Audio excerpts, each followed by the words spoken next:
Bab 156 Hadiah baru dan peningkatan level lainnya.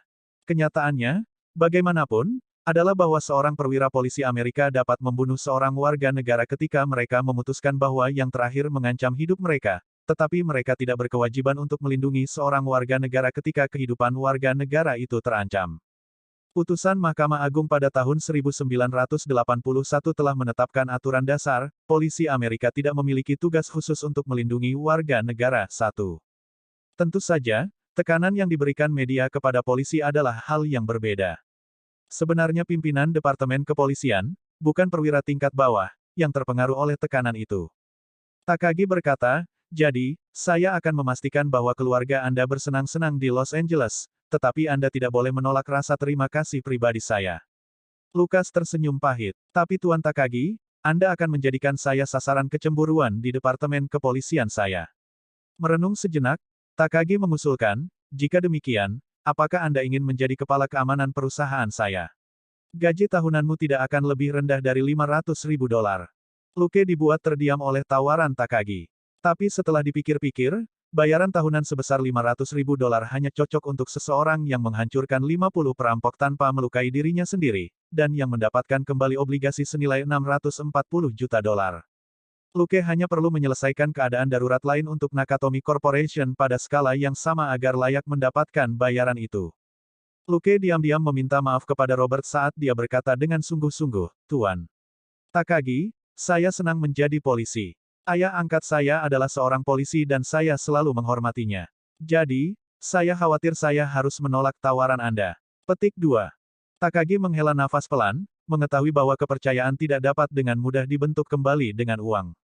Dia hanya bisa berkata, baiklah, saya memiliki rumah pribadi di Los Angeles yang ingin saya berikan kepada Anda. Yang perlu Anda lakukan hanyalah menandatangani nama Anda di akta tersebut. Rekan-rekan Anda tidak akan tahu selama Anda tidak mengatakan apa-apa. Luke kagum dengan betapa cerdiknya Takagi. Dengan menawarkan Luke sebuah rumah, dia bisa tetap berhubungan dengan Luke. Kemudian, diselesaikan. Takagi memberitahu Luke sesuatu tentang Sandera yang mati tadi malam. Sanderanya adalah manajer senior lain di perusahaan itu, yang telah mencoba menyelamatkan dirinya sendiri dengan menjual Genero.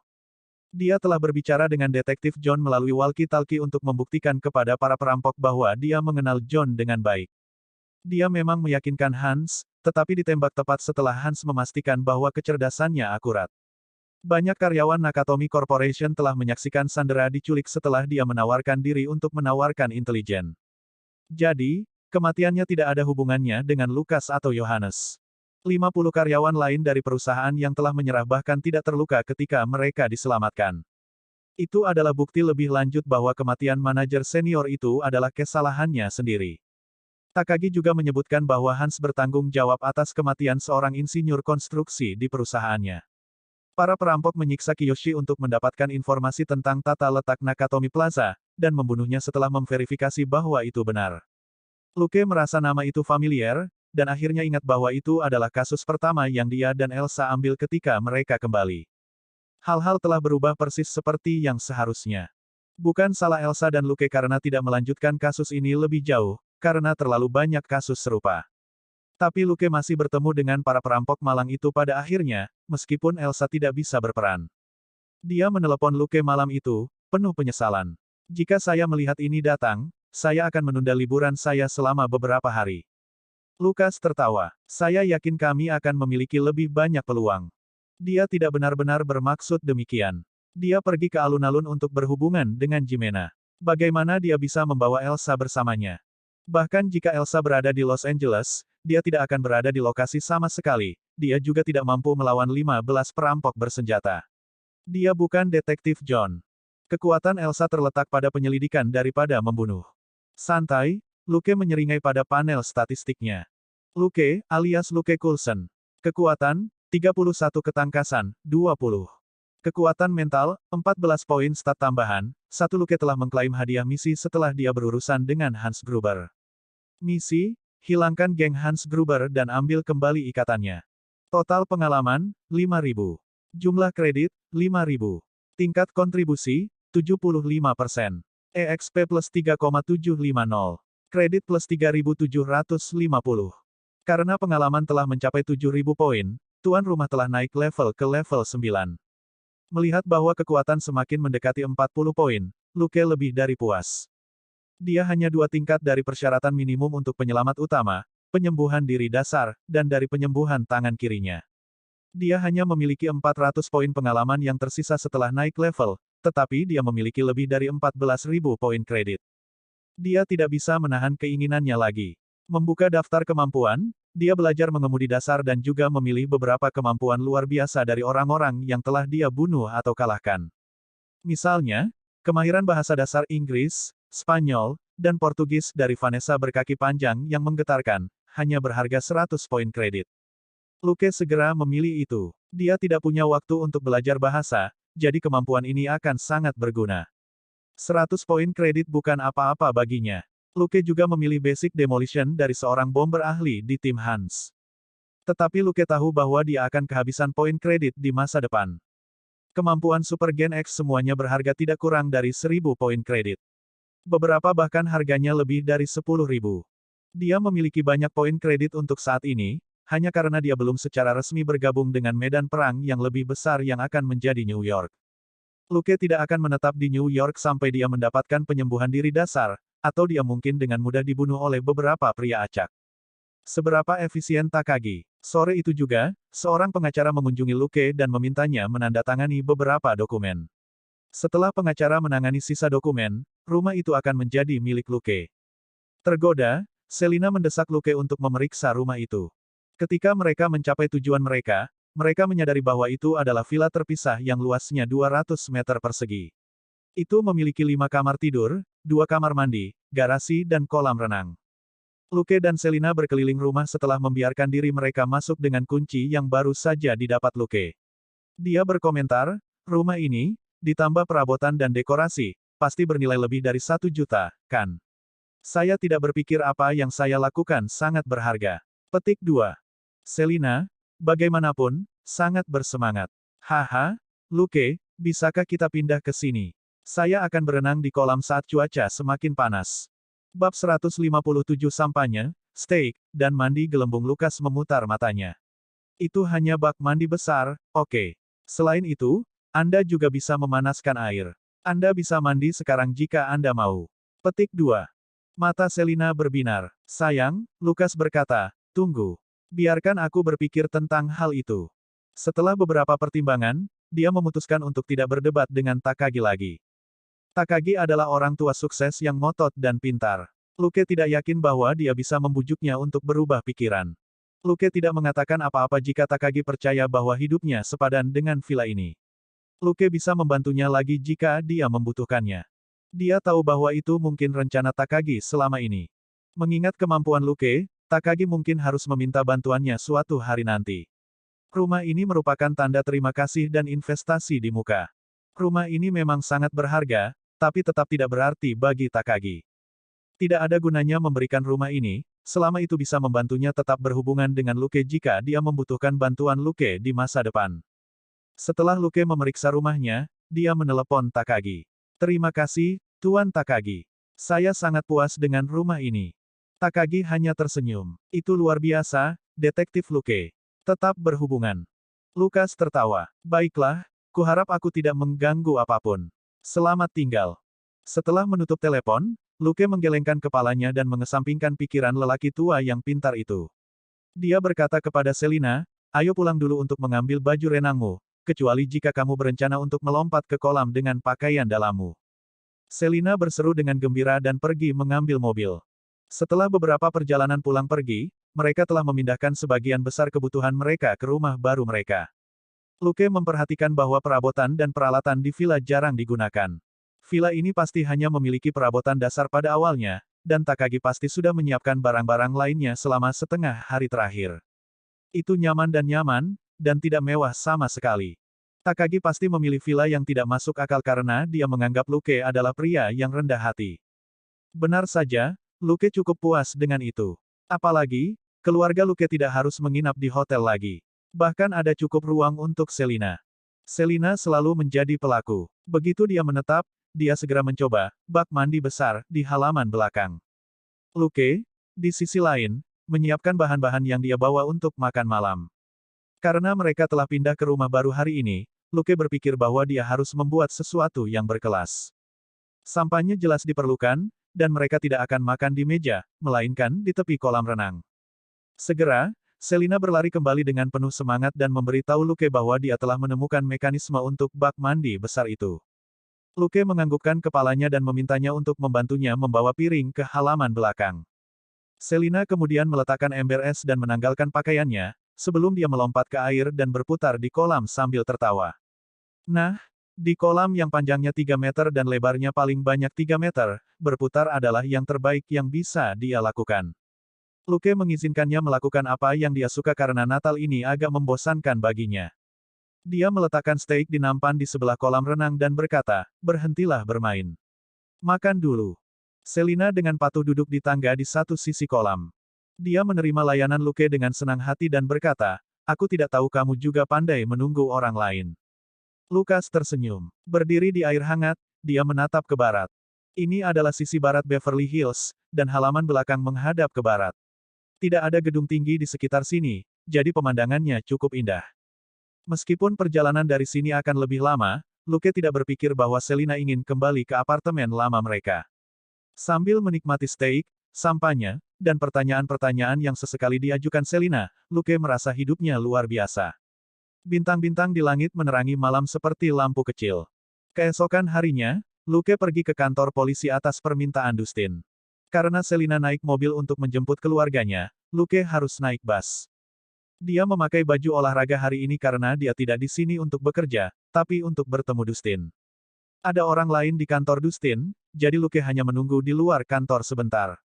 Segera, orang itu keluar dan tersenyum pada Luke. "Bos memintamu." Luke mengangguk dan memasuki kantor. "Bos, ada apa?" Dustin menunjuk ke pintu. "Tutup pintu." Luke segera tahu bahwa mereka akan membicarakan sesuatu yang rahasia. Setelah pintu ditutup, Dustin bertanya, "Bagaimana kamu membujuk Takagi?" Dia mengatakan bahwa dia tidak akan memberimu uang hadiah. Lukas mengatakan yang sebenarnya. "Saya memintanya untuk memberi saya sesuatu yang kurang menarik." Dustin tidak mengejarnya lebih jauh karena itu adalah cara pribadi. Sudah cukup buruk bahwa dia telah mengisyaratkan bahwa Luke harus menolak hadiah itu, tidak pantas baginya untuk menyodok hidungnya ke dalam hadiah baru Luke. Dia menganggukkan kepalanya dan berkata, "Takagi juga mengatakan bahwa dia secara pribadi akan menyumbangkan $500.000 ke divisi kejahatan besar sehingga kita dapat membeli lebih banyak peralatan." Luke mengangkat bahu dan berkata, "Itu bagus." Kehilangan kata-kata, Dustin berkata dengan suara rendah beberapa saat kemudian, "Ya, benar. Apakah Anda punya pikiran?" Kepala desa mengatakan bahwa dia dapat memberi Anda perlakuan khusus. Petik 2. Luke merasa itu aneh. "Apa maksudmu?" Dustin terbatuk dan berkata, "Katakan, jika Anda mendapatkan gelar sarjana dan lulus ujian pegawai negeri, Anda akan dipromosikan saat Anda mendapatkan sertifikat." Lukas kecewa. Dia sama sekali tidak tertarik dengan promosi. "Aku lebih suka mendapatkan uang." Dustin terkejut. "Apa?" Luke berkata, "Saya terlalu muda. Tidak baik jika saya dipromosikan terlalu cepat. Saya pikir lebih baik bagi saya untuk mendapatkan lebih banyak pengalaman dari bawah." Dustin tidak yakin. "Apakah kamu serius?" Lukas menganggukkan kepalanya. "Iya, saya tidak berpikir saya akan mempertimbangkan promosi selama beberapa tahun. Untuk saat ini, kenaikan gaji akan bagus." Setelah keheningan singkat, Dustin berkata, "Baiklah, itu juga berhasil." Dia tidak sepenuhnya yakin. "Kamu benar-benar tidak ingin promosi?" Luke menganggukkan kepalanya sambil tersenyum. "Tidak, saya mengatakan hal yang sama kepada Elsa sebelumnya. Saya baru bekerja setengah tahun. Saya tidak terburu-buru." Dustin akhirnya ingat bahwa, secara teknis, Luke baru 3 bulan menjadi polisi di kota besar. Bab 158 Reuni Keluarga dan Perayaan Liburan, Bagian 1. Jika Luke kuliah sekarang, dia hanya akan berusia 22 tahun ketika dia mendapatkan gelarnya 4 tahun kemudian. Seorang sersan berusia 22 tahun. Itu akan terlalu sulit dipercaya. Elsa berusia 32 tahun, dan dia baru saja dipromosikan menjadi sersan. Pencapaian Luke baru-baru ini begitu mencengangkan sehingga Dustin secara tidak sadar telah melupakan usianya. Dustin memutar matanya dan tiba-tiba tersenyum. "Yah, kita akan mendapatkan beberapa mobil baru. Apa kamu punya model favorit?" Luke berpikir sejenak dan berkata, "Saya akan menggunakan yang sama seperti yang lainnya. Mobil apapun akan cocok untuk saya." Petik 2. Dustin menganggukkan kepalanya, puas karena Luke tidak sombong. Hal kedua yang Dustin bicarakan dengan Luke adalah para perampok yang telah dibunuh dan dilukai Luke. Tapi karena Luke tidak memiliki permintaan yang keterlaluan, Dustin berjanji akan mengurus semuanya untuknya. Apa pria muda yang baik? Dustin berkomentar dalam hati. Melihat Dustin terdiam, Luke berdiri dan berkata, "Bos, aku akan pergi." Dustin menelepon setelah Luke meninggalkan kantor. Divisi pasokan. Apa mobil baru yang Anda berikan kepada kami? Luke mendapati hari masih pagi ketika dia meninggalkan kantor polisi, jadi dia pulang dengan bus. Selina sudah bangun dan sedang melakukan pembersihan. Selina terkejut melihatnya. Itu tadi cepat. Lukas mengangkat bahu. Mungkin karena aku menyelamatkan Dustin dari banyak masalah. Setelah mereka meninggalkan rumah, Luke memberitahu Selina tentang tawaran Dustin di mobil. Selina merasa geli. Dia sudah tahu bahwa Luke tidak akan mempertimbangkan promosi untuk beberapa tahun ke depan. Tapi dia agak cemburu setelah mengetahui bahwa dia akan mendapatkan mobil polisi sendiri. Mobil polisi cukup bagus. Terlebih lagi, karena Luke telah memenangkan hati bosnya, dia bahkan bisa menggunakan mobil polisi untuk urusan pribadi. Lukas tersenyum. Tapi Anda tidak kehilangan apapun. Anda akan bebas menggunakan Ford kapanpun Anda mau di masa depan. Berpikir sejenak, Selina menyadari bahwa itu masuk akal, dan dia bersorak lagi. Ketika mereka sampai di bandara, mereka mengobrol sambil menunggu keluarga Luke. Berkat cuaca yang baik, penerbangan tidak tertunda, dan keluarga Luke tiba tepat waktu. Itu cukup menggembirakan ketika mereka bertemu di aula. Claire melompat-lompat kegirangan saat dia mencengkeram Luke. Joseph memandang saudara perempuannya dengan cemooh, tetapi diam-diam juga senang. Robert dan Catherine, di sisi lain, menyapa Selina terlebih dahulu, sebelum Selina menyapa anak-anak mereka. Ketika mereka meninggalkan bandara, Selina pergi dengan Catherine, anak-anak dan barang bawaan, sementara Luke dan Robert naik taksi. Robert dan Luke bertengkar tanpa henti di dalam taksi, tetapi Robert tercengang saat melihat villa itu. Kamu mampu membeli ini. Setiap orang yang rajin di Shackelford akan mampu membeli rumah seperti ini, karena Shackelford memiliki banyak tanah kosong, dan siapapun dapat membangun rumah apapun yang mereka inginkan. Tapi ini bukan Shackelford, ini adalah Los Angeles, yang berada tepat di sebelah Hollywood. Lukas tertawa. Ini rejeki nomplok. Tapi mari kita tidak membicarakannya sekarang. Mari kita periksa kamar Anda terlebih dahulu. Saya belum tahu apa yang Anda butuhkan. Aku baru pindah kemarin. Robert mengikutinya ke villa dengan linglung, hanya untuk menjadi lebih terkejut. Villa ini tidak terlalu mewah, setidaknya, Robert tidak tahu.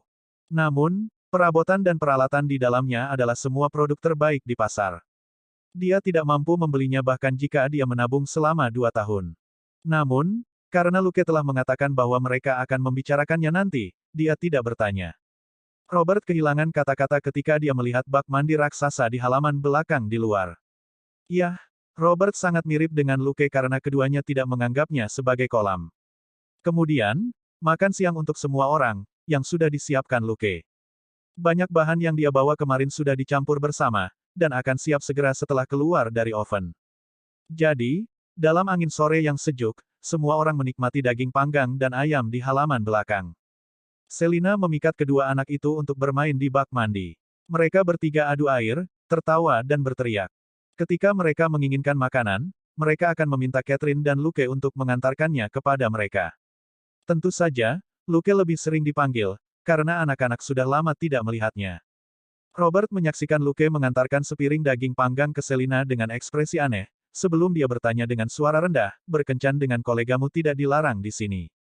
Memahami apa yang Robert maksudkan, Luke terkekeh. Tentu saja, tapi bagiku, Selina lebih seperti Claire. Robert menyadari bahwa Luke menganggap Selina sebagai saudara perempuan. Dia akhirnya bertanya, ada apa dengan rumah ini? Jangan bilang bahwa Anda membelinya. Petik 2. Luke berkata, ini adalah hadiah pribadi dari Mertakagi, kepala Nakatomi Corporation. Dia menawariku $1 juta, tapi aku menolaknya jadi dia memberiku ini. Robert dan Catherine sama-sama berseru, apa? $1 juta adalah jumlah uang yang sangat besar bagi kebanyakan orang Amerika. Lukas tersenyum. Saya menyelamatkannya dari perampok dan membantu perusahaannya memulihkan obligasi pembawa senilai $640 juta. Ini bukan hadiah yang berlebihan untuk itu, kan? Robert dan Catherine tidak bisa mempercayainya. Robert kembali ke akal sehatnya terlebih dahulu. Apa yang sedang terjadi? Kenapa kamu tidak mengatakan apa-apa sebelumnya? Mereka berbicara beberapa kali setiap minggu. Robert terkejut bahwa Luke tidak menyebutkannya sebelumnya. Luke mengangkat bahu dan berkata, itu seharusnya menjadi kejutan. Selain itu terjadi pada malam Natal. Robert dan Catherine tercengang lagi. Itu terjadi 3 hari yang lalu. Tidak heran mereka tidak tahu apa-apa. Luke menceritakan kisah itu kepada mereka, melewatkan detailnya. Dia melebih-lebihkan kontribusi detektif John, dan mengklaim bahwa perwira New York itu membunuh selusin teroris sendirian. Catherine kurang lebih yakin, tetapi Robert curiga, karena dia merasa bahwa Luke lebih mungkin yang memburu para teroris. Tetapi mereka berdua diyakinkan untuk mengetahui bahwa semua perampok telah dicatat, dan bahwa 80% dari mereka terbunuh atau terluka parah. Para perampok itu pasti tamat. Meskipun mereka hanya berpura-pura menjadi teroris, apa yang mereka lakukan justru merupakan aksi terorisme. Dalam iklim saat ini, setiap penjahat di Amerika yang memiliki hubungan dengan terorisme akan dihukum berat tanpa kemungkinan pembebasan bersyarat. Bab 159 Reuni Keluarga dan Perayaan Liburan, Bagian 2. Luke tidak bisa menghindari memberitahu orang tuanya tentang kasus Nakatomi Corporation, tetapi dia tidak mengatakan apa-apa tentang baku tembak yang dia lakukan di New York, kalau-kalau mereka mengkhawatirkannya. Dia hanya menghibur Catherine dengan beberapa kasus lucu yang telah dia kerjakan, seperti kasus di mana seorang wanita bertengkar dengan seorang juru tulis, dan dengan marah, melemparkan kotorannya ke petugas yang terakhir. Catherine segera memukulnya dengan marah. Untung mereka hanya minum saat itu, atau mereka mungkin akan muntah karena cerita itu. Luke hanya bisa mengubah topik pembicaraan dan berbicara tentang seorang wanita yang memanjat pagar untuk mengambil jalan pintas, hanya untuk celana dalamnya tersangkut di pagar, dan dia harus memanggil polisi untuk meminta bantuan. Catherine tidak yakin, pakaian dalam apa yang dia kenakan. Robert juga curiga, apakah pantatnya tidak bengkak, tapi Catherine menatapnya dengan marah, dan dia buru-buru diam. Luke mengangkat bahu dan berkata, saya memiliki keraguan yang sama. Ini adalah cerita dari University of Southern California. Saya tidak tahu apakah itu benar. Waktu berlalu dengan cepat. Semua orang, termasuk Selina, menginap di villa malam itu. Bahkan ada kamar gratis, karena Claire bersikeras untuk tidur dengan Selina. Luke tidak tahu apa yang ingin mereka lakukan. Dia hanya mengatakan kepada mereka untuk tidak tidur terlalu larut karena mereka akan pergi keesokan harinya. Pukul 9 pagi, ketika semua orang bangun dan sarapan, seseorang mengetuk pintu. Catherine menyuruh Claire untuk pergi dan membuka pintu. Claire segera berseru, Luke, kamu menyiapkan mobil untuk kami. Luke bingung. Mobil apa? Claire berkata, sebuah limusin. Baca lebih banyak bab di rednovelfull.com. Bingung, Luke berjalan ke pintu, hanya untuk melihat wajah yang dikenalnya. Dia berpikir sejenak, lalu memberanikan diri menebak. Apakah Tuan Takagi memintamu untuk datang? Pria kulit hitam pendek itu tersenyum ramah. Ya Pak, saya tahu bahwa Tuan John dan Anda menangkap para perampok itu bersama-sama. Lukas menganggukkan kepalanya. Kau ada di garasi. Pria kulit hitam itu berkata dengan malu, saya hanya seorang pengemudi. Luke tidak bertanya mengapa dia tidak melawan para perampok, atau mengapa tidak satu pun dari 50 sandera yang melawan. Dia hanya tersenyum. Ini tanggung jawab kami, bukan milikmu, untuk menangkap para penjahat. Benar, mengapa Tuan Takagi memintamu untuk datang? Pria kulit hitam itu berkata dengan gembira, saya akan melayani Anda selama keluarga Anda berada di Los Angeles. Aku bisa mengantarmu kemanapun kamu mau. Saya tahu semua tempat menyenangkan di La. Luke akhirnya ingat bahwa dia telah menyebutkan hal ini kepada Takagi sebelumnya, tetapi dia tidak menyangka Takagi akan memberinya pemandu wisata setelah memberinya villa yang begitu mahal. Dia tidak bisa tidak merasa bahwa dia berhutang pada Takagi untuk ini, dia harus membantu pria itu setidaknya sekali, selama itu tidak melanggar prinsipnya. Bantuan yang Luke berikan kepada Takagi tidak terlalu berharga sekarang, tetapi bagaimana dengan 5 atau 10 tahun kemudian? Perlu dicatat bahwa Luke telah mengalahkan 50 bandit bersenjata ketika dia hanya seorang pemuda biasa setengah tahun yang lalu. Takagi jelas tidak meragukan prospek masa depan Luke. Tentu saja, ada kemungkinan bahwa Luke adalah orang yang tidak tahu berterima kasih, tetapi bahkan jika itu masalahnya, Takagi tidak akan rugi banyak. Luke memberitahu semua orang tentang limusin dan pengemudi eksklusif mereka untuk hari-hari mendatang. Claire menjerit penuh semangat. Ah, Disneyland, Hollywood, Beverly Hills, dan Sunset Boulevard. Saya datang. Luke tidak menyuruhnya untuk menyerah karena dia hanya bersemangat. Catherine berkata penuh harap, bisakah kita mampir ke Getty Art Center? Lukas mengangguk sambil tersenyum. Tentu saja. Joseph bertanya, bisakah kita menonton film? Saya mendengar bahwa Aerotroopers, The Nemesis Crusade ditayangkan saat Natal. Lukas berkata, tentu saja. Anda dapat mendiskusikan waktu tertentu dengan Claire dan Ibu. Petik 2. Robert diam sepanjang waktu. Luke menyeringai dan berbisik padanya, haruskah aku meminta sopir untuk mengantarmu ke San Fernando Valley sendirian? Robert membentak, tersesat. Setelah mengumpulkan pendapat semua orang, Luke bertanya kepada pengemudi bagaimana mereka harus mengatur rencana perjalanan mereka. Sopir bertanya, berapa hari Anda akan berada di sini? Robert berpikir sejenak dan berkata, 5 hari, mungkin. Luke berkata, kamu bisa tinggal selama seminggu. Mobil eksklusif untuk kami seperti ini tidak mudah didapat. Robert berkata, saya hanya punya 5 hari cuti. Luke hanya bisa menyerah pada gagasan itu. Lagi pula, tidak aman bagi Catherine untuk bepergian sendiri bersama Claire dan Joseph. Setelah memastikan durasi tinggal mereka, pengemudi dengan cepat mengusulkan, Anda tidak ingin mengunjungi Disneyland saat Natal, terlalu banyak pengunjung selama liburan. Anda harus menunggu selamanya dalam antrean. Dengan enggan, Claire membatalkan ide untuk mengunjungi Disneyland. Tempat-tempat lain tidak sepopuler itu. Keinginan Joseph untuk menonton film, misalnya, bisa terpenuhi kapan saja. Adapun lembah San Fernando Robert, ya, itu tidak ada dalam daftar. Pada akhirnya, mereka memutuskan untuk mengunjungi Universal Studios yang mirip dengan Disneyland tetapi tidak terlalu ramai. Adapun Walk of Fame, Beverly Hills, dan filmnya, mereka bisa melakukannya di hari-hari berikutnya. Tentu saja, bagian yang paling membosankan mungkin adalah kunjungan ke Beverly Hills, karena barang-barang di sana terlalu mahal. Gaji tahunan Luke dan Robert digabungkan mungkin tidak akan cukup untuk menutupi beberapa potong pakaian di sana. Tapi Claire dan Catherine jelas tertarik untuk mengunjungi tempat itu, begitu pula Selina. Apakah mereka akan pergi berbelanja tanpa benar-benar membeli sesuatu?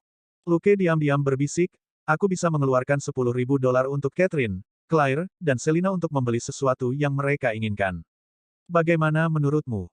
Robert menggertakkan giginya. Saya akan batuk 7.500, dan Anda akan memasukkan jumlah yang sama. Catherine adalah istriku, Selina bersamamu, dan sebagai kakak Claire, kamu akan membayar setengah dari bagiannya. Jadi, masing-masing dari mereka akan memiliki $5.000 untuk dibelanjakan. Lukas tertawa. Sepakat. Dia kemudian diam-diam berbisik kepada Selina tentang pengaturan itu. Matanya langsung melebar. Betulkah? Luke berkata, setiap orang memiliki hadiah Natal, tetapi saya belum mendapatkan apapun untuk Anda. Kamu juga keluarga bagiku. Selina memeluknya dan mencium pipinya. Oke, kamu akan menjadi adikku di masa depan. Luke kehilangan kata-kata. Adapun apa yang dibeli ketiga wanita itu, Luke tidak tahu, tetapi mereka jelas dalam suasana hati yang baik setelah berbelanja. Claire dan Joseph tidak sering bepergian jauh dari kampung halaman mereka, dan bersenang-senang. Bab 160 Tipuan dan Pangkalan Rahasia. Claire bahkan mengatakan bahwa dia akan mengunjungi Luke dan Selina setiap kali dia istirahat. Luke hanya bisa tersenyum kecut. Dia dan Selina akan terlalu sibuk dengan pekerjaan untuk menghabiskan waktu bersama keluarga. Catherine, bagaimanapun, tahu betul betapa sibuknya seorang petugas polisi. Dia dengan cepat menutup ide Claire, lalu berkata, jika kamu benar-benar ingin datang ke sini, cobalah pergi ke USC atau UCLA. Anda akan dapat bekerja di sini dan tinggal di kota yang sama dengan selebriti besar. Claire menyatakan, baiklah, aku akan belajar lebih giat. Luke geli dengan betapa mudahnya anak-anak itu tertipu. Joseph menyadari bahwa dia harus menunggu sekitar 12 tahun lagi sebelum dia bisa datang ke sini. Waktu berlalu. Pada tanggal 3 Januari Luke mengirim keluarganya ke bandara. Claire menangis ketika mereka mengucapkan selamat tinggal. Joseph juga enggan pergi. Robert dan Catherine jauh lebih baik. Mereka hanya menepuk bahu Luke, memeluknya, dan mengucapkan selamat tinggal. Luke tahu bahwa dia harus menjaga jarak dari keluarganya karena dia bisa menyeret mereka ke dalam bahaya jika dia terlalu dekat dengan mereka. Dia menunggu 3 jam di bandara untuk Elsa, yang kembali dari liburannya. Elsa melepaskan sepatu hak tingginya saat dia masuk ke dalam mobil dan mengeluh, seharusnya aku tidak pulang. Sial. Luke bertanya sambil tersenyum, ada apa? Elsa berkata, Tiffany menikah. Dia bahkan memiliki seorang putra sekarang. Dia membual tentang betapa kaya suaminya. Dia hanya seorang manajer di sebuah hotel bintang 3 di Miami, tapi dia membuatnya terdengar seperti suaminya tidur dengan Hilton. Luke merasa geli. Tidak ada gunanya marah kecuali kamu ingin menikah sendiri sekarang. Lukas tertawa. Semua orang membuat pilihan mereka sendiri. Anda tidak memilih jalannya, jadi mengapa Anda marah? Anda akan menghasilkan lebih banyak uang sebagai detektif swasta, jadi mengapa Anda masih menjadi detektif polisi? Elsa perlahan menjadi tenang. Dia hanya marah karena dia merasa terhina, tetapi tidak ada yang bisa diajak bicara. Dia tidak bisa tidak setuju dengan Luke. Betul sekali. Saya mencintai pekerjaan saya. Saya tidak pernah ingin menikah dan punya anak, jadi saya melamar LAPD setelah lulus. Ini adalah hidupku. Saya tidak perlu membandingkan diri saya dengan wanita jalang itu. Luke tersenyum dan tidak mengatakan apa-apa. Ambisi itu sangat rumit. Beberapa orang percaya bahwa mereka tidak berharga, tetapi beberapa orang percaya bahwa mereka lebih penting daripada apapun. Luke sebenarnya memiliki sedikit ambisi, kecuali untuk menjalani kehidupan yang bahagia tanpa kekhawatiran. Dia pada dasarnya telah mencapai ambisinya di kehidupan sebelumnya, karena dia bereinkarnasi sebelum dia menjadi tua. Dalam kehidupan ini, dia akan hidup dengan baik sampai dia mati dalam pertempuran tertentu. Tidak perlu terlalu memikirkannya, karena dunia akan mendorongnya maju. Mereka yang tidak bergerak maju akan menjadi bagian dari latar belakang para pahlawan super, atau mati di sisa-sisa perang besar tertentu. Menjemput Elsa adalah satu-satunya misi Luke hari ini. Mereka tidak perlu masuk kerja sampai besok. Luke bebas selama sisa hari itu. Luke menemukan alamat di ponselnya dan pergi. Itu adalah pabrik yang ditinggalkan di pinggiran Los Angeles. Luke mengamati pabrik, dan akhirnya menemukan ruang bawah tanah yang tersembunyi dengan baik dengan melacak bau samar minyak senjata dengan hidung tajamnya. Luke dengan hati-hati membuka pintu. Dia tidak memasuki ruang bawah tanah sampai dia yakin bahwa itu aman. Siapa yang tahu apakah pasangan ayah dan anak itu telah menyiapkan tindakan pengamanan, seperti bom, di tempat ini. Ruang bawah tanah itu tidak besar. Itu mungkin ruang utilitas untuk pabrik. Luke menyalakan senternya dan mencari sejenak, sebelum mengeluarkan tas dari laci. Di dalam tas itu ada gulungan uang tunai, tetapi tidak dalam jumlah besar. Kebanyakan dari mereka adalah uang $20. Secara keseluruhan, ada sekitar $8.000. Luke tidak peduli bahwa itu tidak banyak. Bukannya dia harus berusaha ekstra untuk mendapatkan uang itu. Hampir tidak mungkin baginya untuk membawa uang itu kembali dari New York, jadi pertukaran dengan ayah dan anak perempuan itu berjalan lebih baik. Dia menggeledah ruangan dan menemukan 2 pistol, P226 dan HKP7. Ada juga senapan HK416, dan G3SG1, yang berada di antara senapan dan senapan sniper. Dia tidak menemukan banyak peluru. Rata-rata, hanya ada 2 magasin untuk setiap senjata. Luke tidak terlalu terkejut. Tempat ini seharusnya hanya untuk persediaan darurat, ayah dan anak perempuannya tidak akan menyimpan banyak uang atau senjata di sini. Setelah melihat tempat ini, Luke memiliki beberapa pemikiran sendiri. Mungkin, dia bisa mendirikan markas rahasianya sendiri di tempat yang sama. Ada banyak pabrik terbengkalai di pinggiran kota besar yang tidak memiliki tanda-tanda kehidupan sama sekali. Tetapi setelah berpikir sejenak, Luke menyerah pada gagasan itu untuk saat ini. Dia perlu melakukan lebih banyak penelitian untuk mendirikan pangkalan rahasia seperti ini. Untuk saat ini, garasinya akan cukup sebagai bengkel sementara. Vilanya sudah cukup baginya, selama dia tidak mengerjakan peralatan berbahaya atau ilegal. Tentu saja, itu hanya untuk saat ini. Dia tidak bisa melakukan apapun secara rahasia di vilanya, atau orang lain mungkin datang tersandung dan melihatnya. Luke tidak menyentuh senjatanya dan hanya mengambil uangnya. Dia berkeliaran di sekitar Los Angeles dan membeli banyak alat dan barang dengan uang tunai, sebelum dia mengirimkannya ke tempatnya. Dia belum terlalu kaya, tetapi dia bisa membuat lebih banyak peralatan untuk dirinya sendiri sekarang. Jika tidak, 4 kemampuan dasar dari Tony Stark yang masing-masing menghabiskan 1000 poin kredit akan sia-sia. Yang paling dibutuhkan Luke saat ini adalah kemampuan untuk bergerak cepat. Itu bukan masalah di tanah dengan mobil, tapi akan cukup sulit bagi Luke ketika dia harus berpindah-pindah di antara gedung-gedung kota. Batman, misalnya, mampu bergerak cepat melintasi kota dengan jubahnya, gadgetnya, kekuatannya yang luar biasa, dan reaksinya yang cepat. Luke merasa bahwa Tony Stark jelas merupakan pengrajin yang lebih hebat daripada Alfred. Bab 161 Kasus Rahasia dan Bintang Besar. Nah, sebagai orang yang tidak membaca komik, Luke mendapat kesan bahwa Alfred lah yang membuat perlengkapan Batman. Luke cukup percaya diri dengan kemampuannya. Lagi pula, dia sekarang bisa melompat dari lantai 3 sebuah gedung tanpa terluka. Yang perlu dia lakukan hanyalah merampingkan gerakan tertentu sehingga tubuhnya bisa menerima dampaknya. Dia terus bekerja hingga larut malam. Selina memeriksanya di tengah malam, tetapi bosan dan pergi. Dia tidak tertarik pada kerajinan. Luke mandi dan pergi tidur jam 2 pagi. Pada tanggal 4 Januari ketika kebanyakan orang masih menikmati waktu istirahat mereka, Luke kembali bekerja dengan Elsa. Elsa menyapa Dustin dan memberinya beberapa hadiah yang didapatnya di Miami, yang tidak terlalu mahal tapi cukup bijaksana. Kemudian, Elsa dan Luke meninggalkan departemen kepolisian. Luke bertanya, apa yang terjadi kali ini? Mengemudikan mobil, Elsa berkata, kasus ini harus dirahasiakan. Luke bertanya, seberapa rahasia? Elsa berkata, jangan katakan apa-apa kecuali bos memintamu. Lukas mengangkat alis. Mengerti. Mungkin saja Elsa ingin menyembunyikan kasus ini karena alasan pribadi. Elsa akhirnya berkata, korban dalam kasus ini adalah Sirah. Dia semacam teman saya, dan merupakan penyanyi yang menjadi populer dalam beberapa tahun terakhir. Luke bertanya, oh, apakah saya tahu lagu-lagunya? Elsa kehilangan kata-kata. Lupakan. Yang perlu Anda ketahui hanyalah namanya. Apakah anak muda saat ini tidak lagi tertarik dengan selebriti? Lukas tertawa. Dia selalu lebih tertarik pada lagu, film, dan serial TV daripada selebriti. Elsa melanjutkan, dia dalam beberapa masalah, dan mendengar suara-suara aneh di malam hari. Dia berpikir bahwa dia mungkin dihantui oleh hantu.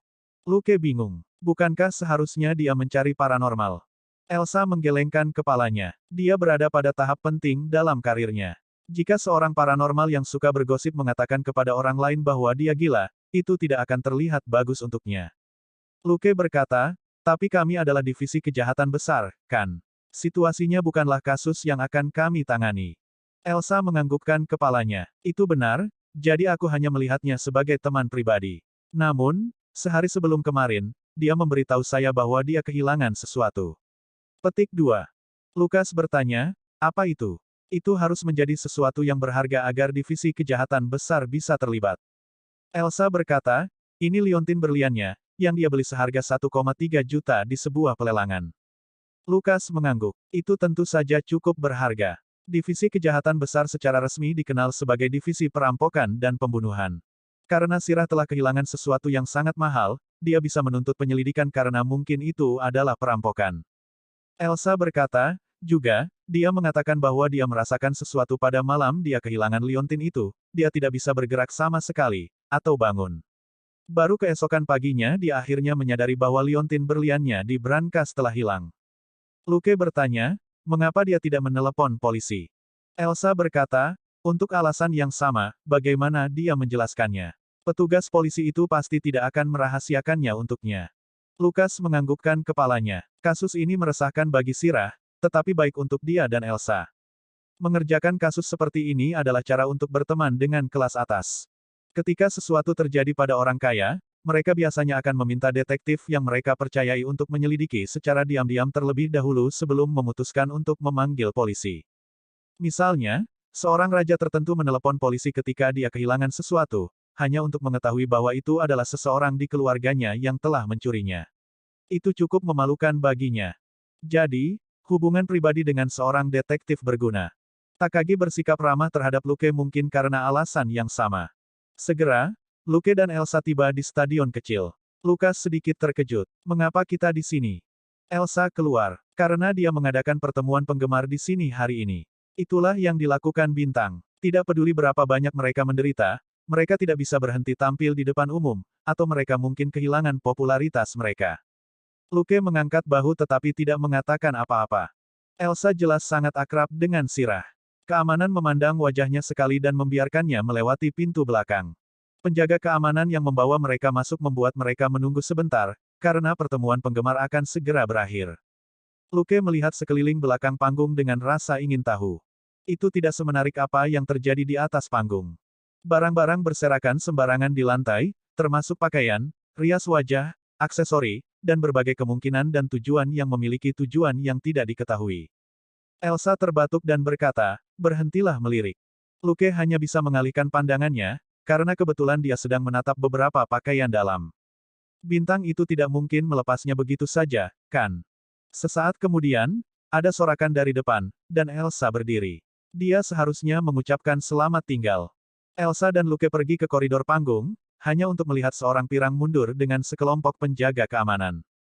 Luke, bagaimanapun, merasa ada sesuatu yang tidak beres. Apakah situasi menjadi tidak terkendali? Tidak ada yang tahu apa yang memulainya, tetapi beberapa penggemar memanjat pagar untuk mencapai bintang. Orang cenderung mengikuti arus. Jika terlalu banyak penggemar mengerumuninya, dia mungkin dalam masalah. Lukas mengerutkan kening. Ada yang salah. Apakah kita perlu membantunya? Elsa melihat bahwa penonton akan meledak ke atas panggung seperti banjir. Dia dengan cepat berkata, "Ayo bantu dia. Jangan terlalu kasar." Saat dia berbicara, dia dengan cepat bergegas menuju bintang. Penjaga keamanan jelas sangat akrab dengan Elsa. Meskipun terkejut, mereka tidak mengusirnya. Elsa menunjuk Luke dan berteriak, "Rekan saya dan saya akan membantu Anda. Cepat dan pergi dari sini." Para penjaga keamanan hanya bisa mengangguk. Tidak ada waktu untuk berbicara. Penonton menjangkau seperti zombie untuk menangkap mereka. Alih-alih pergi ke Sirah, Luke hanya berjalan di depan penjaga keamanan dan mulai menyingkirkan para penggemar yang menghalangi jalannya. Bab 162 Bantuan dari Paman yang luar biasa, dan investigasi lapangan. Kekuatan Luke sekarang 32, yang 6 kali lebih tinggi dari orang biasa. Tidak mudah baginya untuk mendorong orang ke samping. Ini secara signifikan mengurangi tekanan pada penjaga keamanan. Luke tidak menggunakan banyak trik. Dia hanya menjejalkan orang-orang yang melompat maju ke celah-celah kerumunan, seperti memasukkan batu ke dalam celah-celah bendungan. Ini tentu saja tidak dapat menghentikan bendungan yang runtuh, tetapi dapat menunda banjir. Luke bergerak cepat. Fans yang dia dorong mundur terjepit di semua sisi oleh kerumunan dan tidak bisa bergerak lagi, yang pada gilirannya membatasi tindakan orang-orang di sekitar mereka. Tim keamanan mampu mempercepat. Mereka bergegas ke pintu keluar 10 detik kemudian. Cahaya itu redup. Ada seorang pria kulit putih setengah baya yang tampak tidak menarik di sebelah Luke. Tetapi Luke tahu bahwa pria itu tidak sederhana. Baru saja, dia meninju dan melempar penonton yang terlalu dekat dengan sangat rapi. Dia pasti seorang profesional. Luke tiba-tiba memperingatkannya, "Di sebelah kananmu." Pria kulit putih itu bereaksi dengan cepat. Dia menghindari orang asing yang datang padanya tanpa ragu-ragu, dan memutar pergelangan tangan pria itu. Sebuah pisau menghantam lantai dengan bunyi keras. Pria kulit putih itu menekan pergelangan tangan orang asing itu dengan kejam, dan yang terakhir menangis dengan sedih. Pergelangan tangannya harus terkilir, jika tidak patah. Pria kulit putih itu tidak ragu-ragu. "Mari kita pergi dari sini." Dengan hati-hati, semua orang berlari melalui lorong gelap dan masuk ke tempat parkir. Kemudian, Sirah masuk ke mobil, dan pria kulit putih itu mengantarnya pergi. Luke berbalik dan menatap Elsa. "Apakah kita masih akan bertemu dengannya hari ini?" Elsa berpikir sejenak dan mengangguk. Jadwalnya padat. Dia hanya punya 1 jam untuk kita hari ini. Setelah ini, kita mungkin hanya punya waktu setengah jam. Luke mengangguk dan tidak mengatakan apa-apa. Dia masuk ke mobil Elsa dan mengikuti Sirah. Elsa tiba-tiba bertanya, "Mengapa kamu tidak mengalahkan penyerang itu sendiri?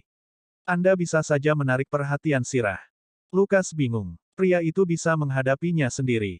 "Mengapa saya mencuri pekerjaannya? Aku hanya ada di sana untuk membantu, kan?"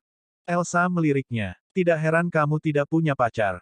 Luke terbatuk dan berkata, "Tidak, tapi aku punya teman wanita yang bisa membantu menyelesaikan masalahku." Elsa tersedak. Bagaimana dia bisa mengejek Luke ketika dia tidak memiliki siapapun untuk diajak berhubungan sama sekali? Elsa hanya bisa mengemudi dalam diam, dan tidak ingin berbicara dengan pasangannya yang kejam. Setengah jam kemudian, mereka sampai di sebuah villa kecil di Beverly Hills. Luke bersiul. Bintang ini tampaknya jauh lebih kaya daripada Kathy. Villanya bernilai setidaknya $5 juta. Petik 2. Elsa masih merenung dalam diam. Penjaga keamanan di pintu membiarkan Elsa lewat begitu dia melihat wajahnya. Luke segera tahu bahwa Elsa lebih dekat dengan Sirah ini daripada yang dia kira. Sebelum mereka masuk, Luke menghentikan Elsa dengan ekspresi aneh. "Tunggu sebentar." Dengan hidung tajamnya, dia mendeteksi bahwa 2 orang di ruangan itu tampak terlalu dekat satu sama lain. 5 menit kemudian, pintu terbuka, dan pria kulit putih itu keluar dengan wajah bingung, sebuah kartu di tangannya.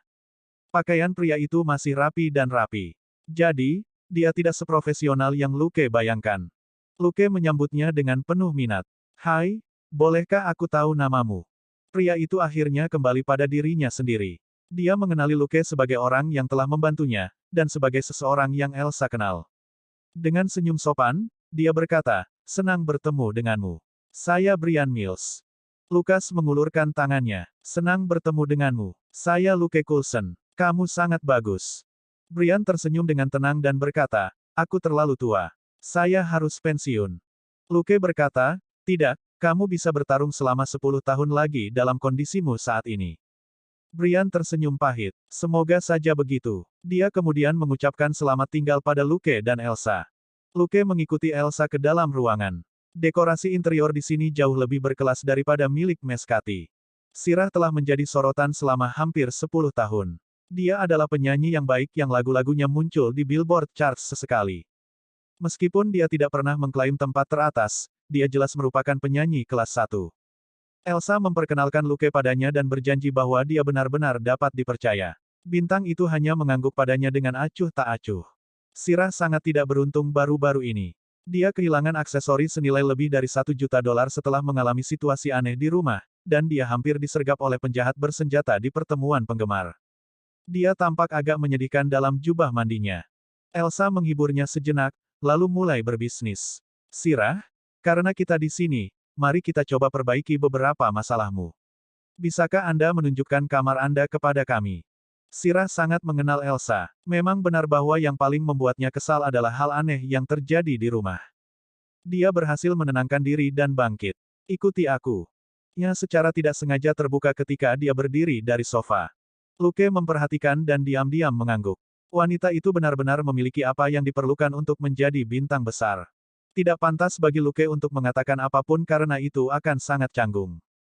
Mengikuti Sirah ke lantai 3, Elsa bertanya, apakah kamu yakin tidak ada orang yang memasuki ruangan ini sejak kamu meneleponku tempo hari?